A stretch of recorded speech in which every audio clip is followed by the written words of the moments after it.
Sebanyak 5 ton BBM oplosan di Ogan Komering Ilir diamankan polisi.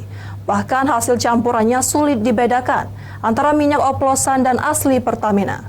Masyarakat dihimbau hati-hati membeli bensin eceran. Baru sepekan beroperasi, BBM oplosan di Desa Tanjung Lubuk, Kecamatan Kayu Agung, Ogan Komering Ilir digerebek polisi.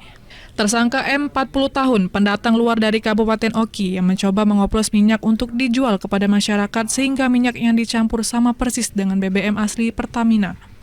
Polisi menangkap pelaku atas informasi masyarakat yang mencurigai tempat yang dijadikan gudang BBM adalah penimbun BBM ilegal. Sebanyak 5 ton BBM oplosan dari 20 drum berikut tersangka diamankan polisi. Polisi kini masih terus melakukan pengembangan penyidikan lebih lanjut, termasuk pihak-pihak yang terlibat di dalamnya. Yang kami cek terdapat kurang lebih 5 ton BBM ilegal yang akhirnya kita amankan.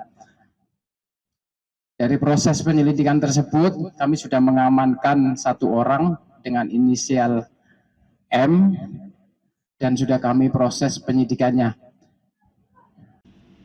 Masyarakat dihimbau untuk berhati-hati membeli BBM, terutama minyak eceran, karena saat ini banyak BBM oplosan.